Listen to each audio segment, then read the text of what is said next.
I don't have a mother. She didn't die, she left. And that distinction is really important. When any parent leaves, man or woman, there's a certain hit that takes place to the child or children or household. It hits your morale, it hits your self-worth, it hits deep. It can hit you right in the heart. And depending who you are, it can have long-term damaging effects for people.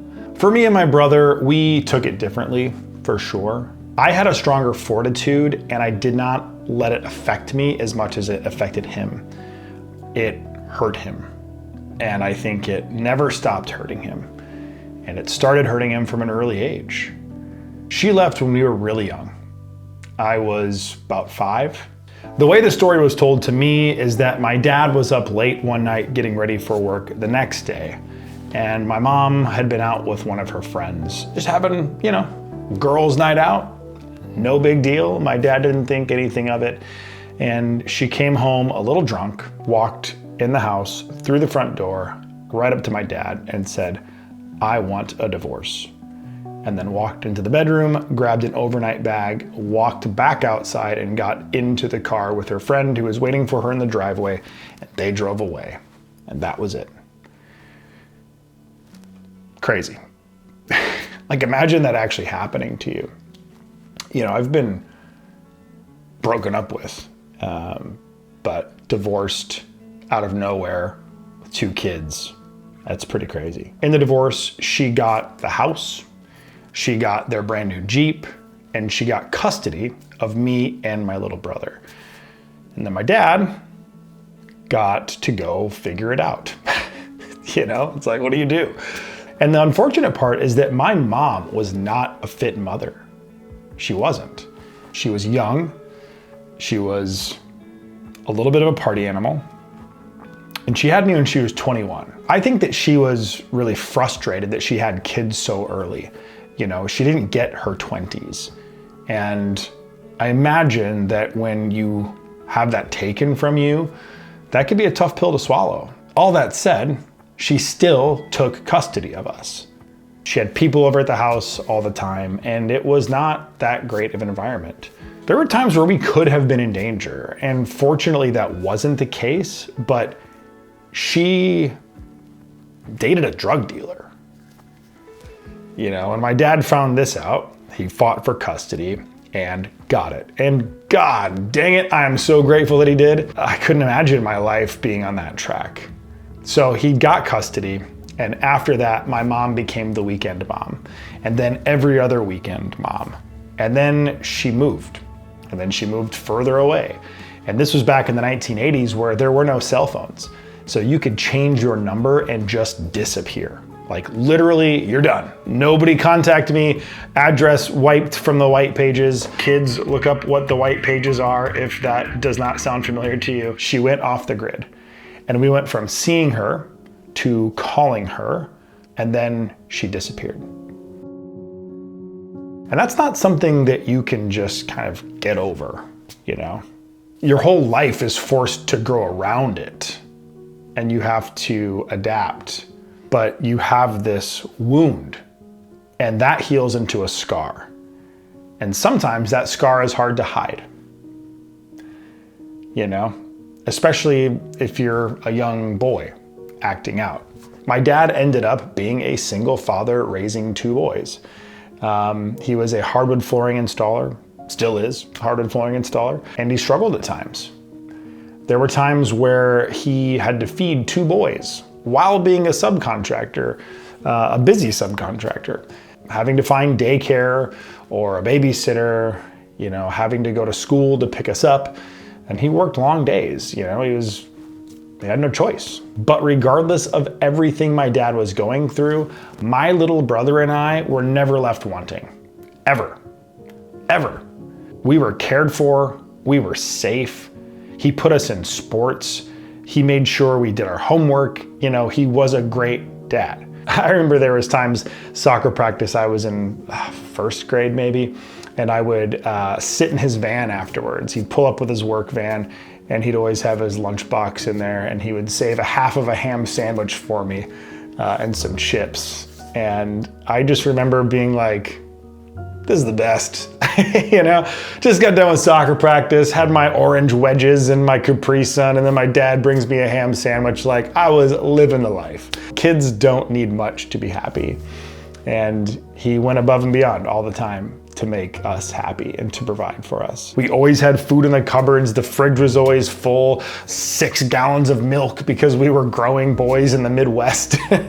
We were still chugging milk back then. We watched our favorite TV shows and hockey games, and he took us to movies. So just because my mom abandoned us did not mean we were neglected, okay? And I wanna make that separation, because I think some people, when they hear that I was abandoned by my mother, they automatically think that every other part of my life was bad, and that's not the case. There are certain negative things that come with abandonment, but I think some people assume that abandonment means that you're not gonna make it or something, you know? But because of my dad, we had what we needed. It was great. Most single parent households are led by mothers. I think most people realize that or understand that. You know, dads are usually the ones who leave. They're the ones who bail on the family. You know, the whole like, I'm gonna go out for a gallon of milk and never come back. And that also sucks. But statistically, it's much rarer for a mom to leave. About 21% of kids live with their mothers, and only about 4.5% of kids live with their fathers. So it is extremely rare to have a single dad as the parent. And I'm not here to blame women or anything like that. That is not what this is about. I'm only speaking about my experiences.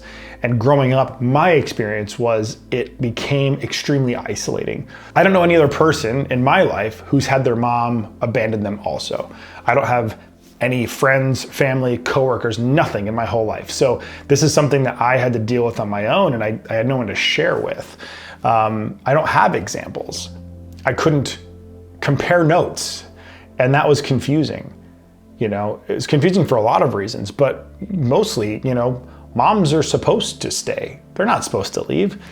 There's a maternal connection between the mother and the child. They bring you into this world, they nurse you, they literally give you life and sustain it. And for her to leave was a little hard to understand. All that to say, I never actually blamed my mom. If I think about who I was at 21, having a kid, I probably would have thought about leaving too.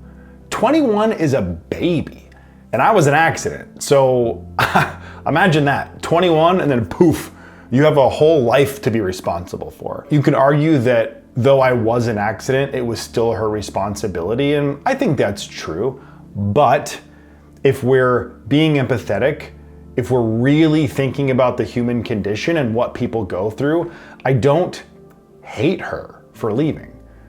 Some people find that kind of crazy, but I don't hold hate for her in my heart. I do have some memories of her. You know, some are warm, some aren't, but I do remember her love. I remember her hugging me, comforting me, running her fingers through my hair and across my eyebrows. When I was a kid, I used to love that. I remember her coloring with me, like literally sitting on the carpet, dumping a bunch of crayons on the floor and just coloring. I remember her playing with me. I had Ninja Turtles and G.I. Joes, a lot of them, and I was alone a lot. So I pretended. I used to love using my imagination. I still do, but when I was a kid, all I wanted to do is make believe. With the Ninja Turtles, you know, she'd play April O'Neil because she was a woman and I was a boy.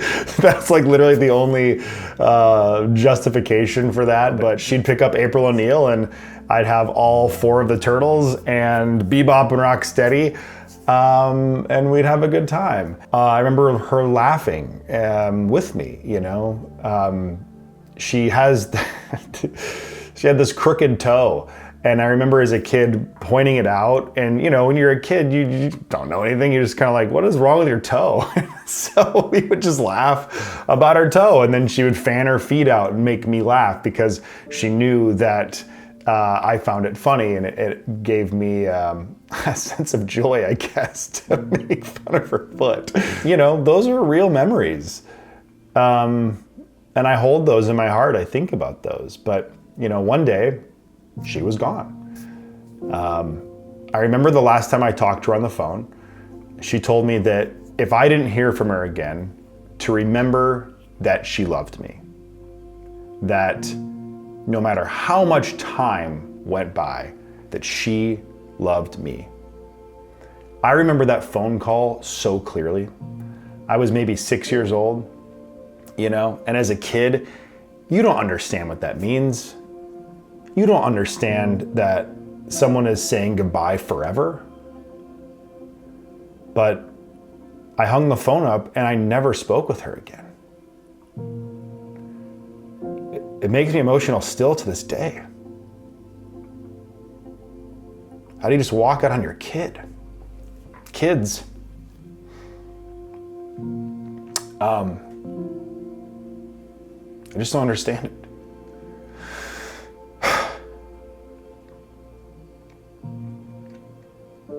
Kids don't deserve that. Take me out of it.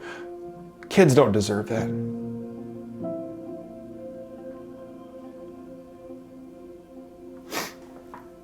Sorry, one sec. I wasn't expecting that to happen. For me, early on, I adapted. I think most people do. You kind of have to. You carry the pain of the abandonment, or you can't learn independence. You have to carry it. You learn how to control your emotions. You learn how to understand your emotions. You know, I didn't know what was going on. And I asked my dad a lot of questions. You know, was it our fault? Obviously, that's like a cliche. As a kid thinks that, like, did I do something wrong? I asked, was there something wrong with her?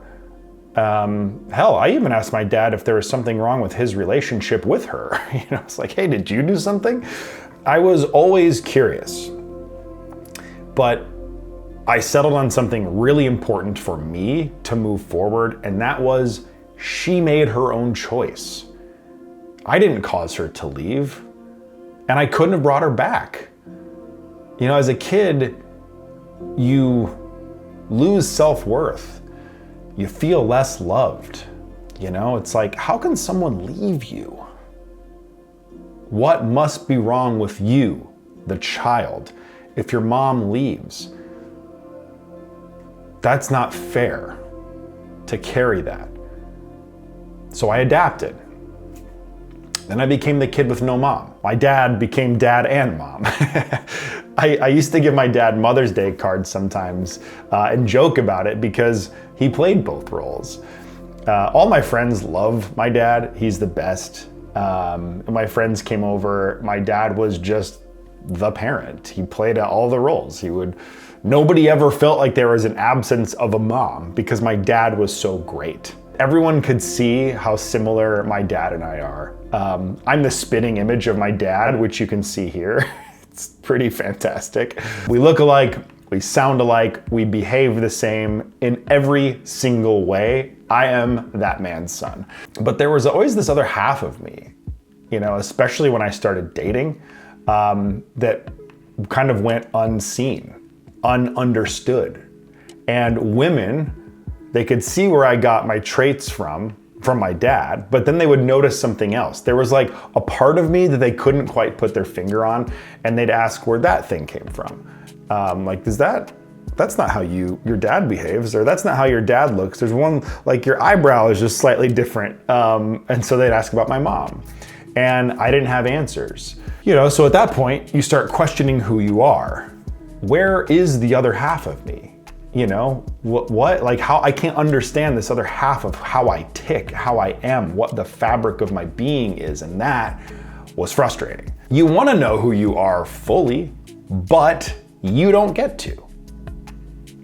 And that sticks with you. A lot of women had sympathy for me growing up.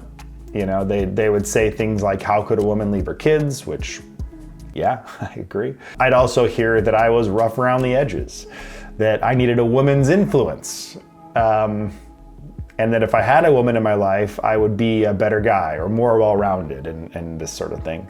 And I know that was all well-intentioned, but as a kid, I took it as an insult.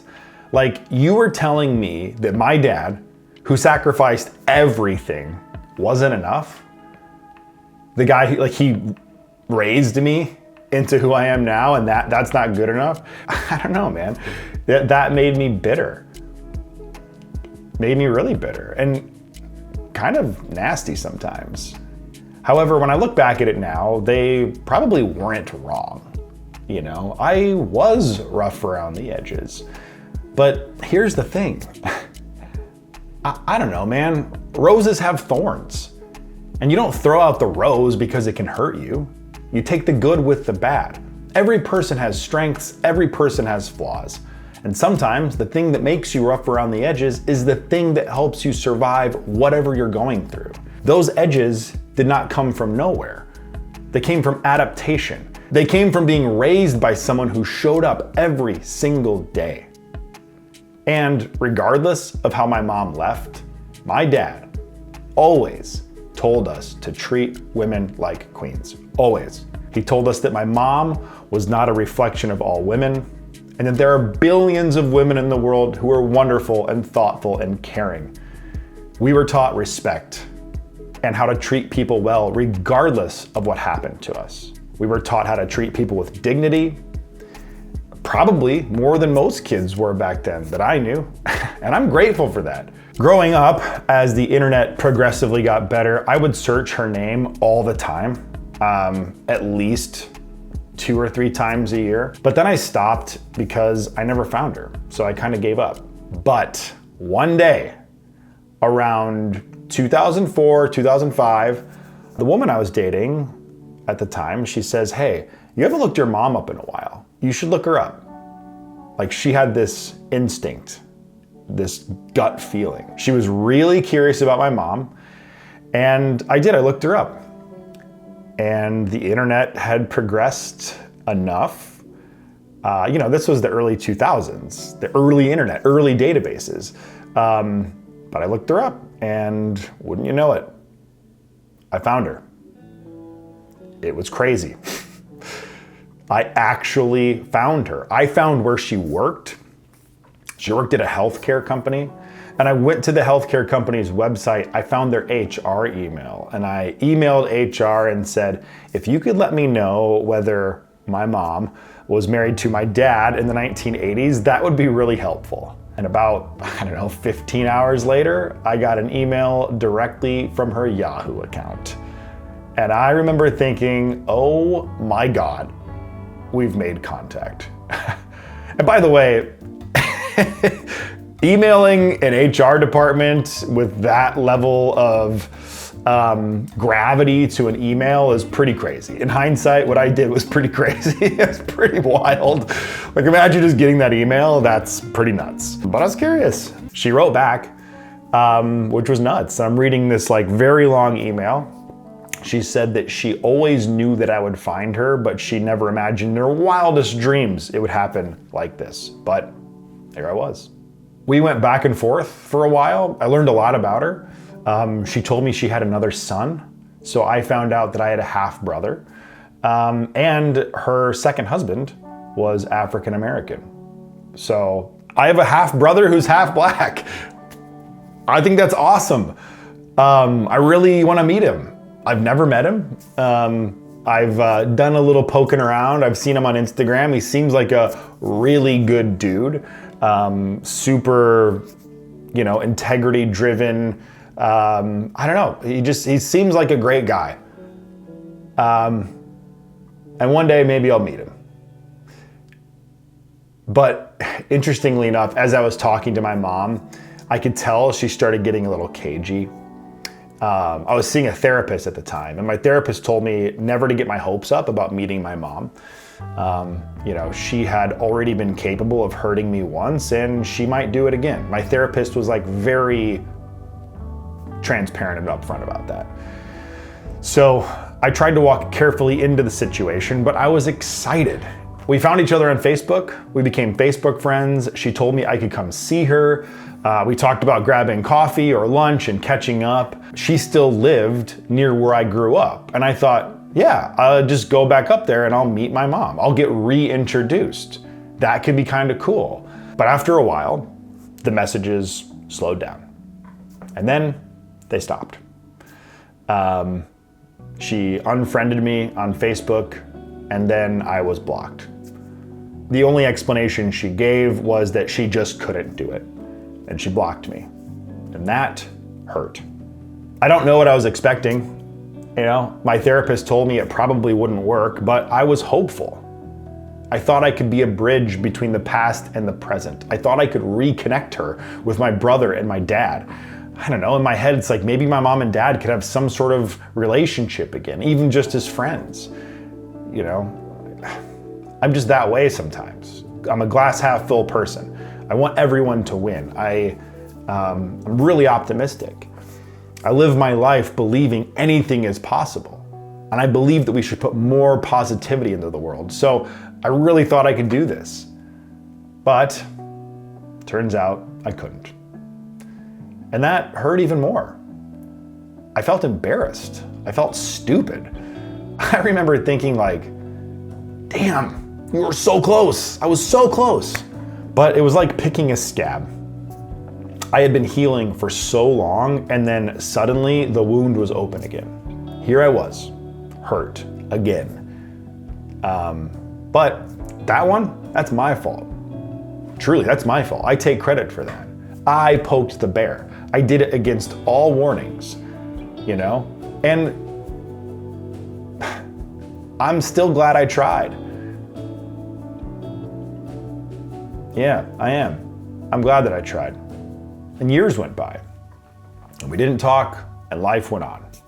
I was living in Phoenix when I found her, and then I moved to Los Angeles. I got into the entertainment world, working in YouTube. And then 2 years after moving to LA, my brother died. My brother, as many people know, committed suicide. And I remember exactly where I was when that happened. I was filming something with a group. My dad called me, and I had about 30 missed calls from him, which never happens. And I called him back, and I knew something was wrong. The second he picked up the phone, I knew something was wrong. And he told me that my brother died. And I lost it. I completely lost it. I went back to Michigan to be with my dad and to help figure out what to do. My brother was an organ donor, and when you donate your organs, they harvest them, and there's almost nothing left. They take everything. I mean, that's the whole point, you know.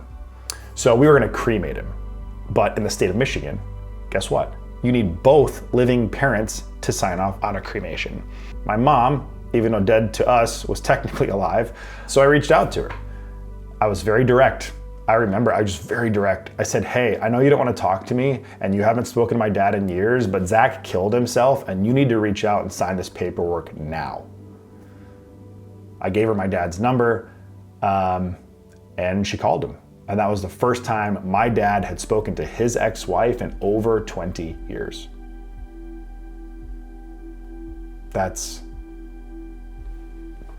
Imagine that conversation.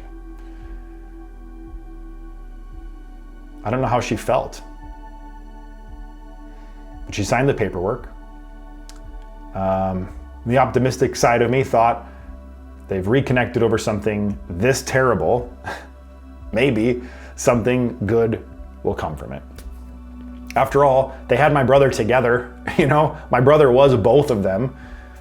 But what do you know? Wishful thinking again. The memorial service came. We received an overwhelming amount of food, flowers, cards, gift cards, phone calls, condolences, but not from my own mother. She didn't send flowers. She didn't send a card. There was no acknowledgement. And that was the moment that I knew that she was not my mother. She's not my mom. She is the person who brought me into this world, and I am so grateful for that. I am so grateful to be alive, but she's not my mom. Period. I live my life very intentionally now. I edit my life. I choose the people around me. I spend time with people who show up for me the same way I show up for them. I would not allow that behavior from anyone in my life, and I will certainly not allow it from my mom. I definitely won't allow it from my mom, not the person who abandoned me. I still don't understand how someone can act that way, and I might never understand it. But it's not up to me to understand. I can only control my own life and my own emotions. I can only keep moving forward and doing what's right for me. If anyone watching this has gone through something similar, I understand. Sometimes there is no justification. Sometimes there's no closure. I was hopeful that something good would come from reconnecting, but nothing did. And that's okay. I can leave it in the past, you know? I still carry it with me, but I accept that it's done. And I can be a motherless child at 41 years old with a great dad and a handful of people who care about me, who want me to succeed, and who love me unconditionally. And that's enough. I appreciate you watching. Be good to yourself. I'll see you next time.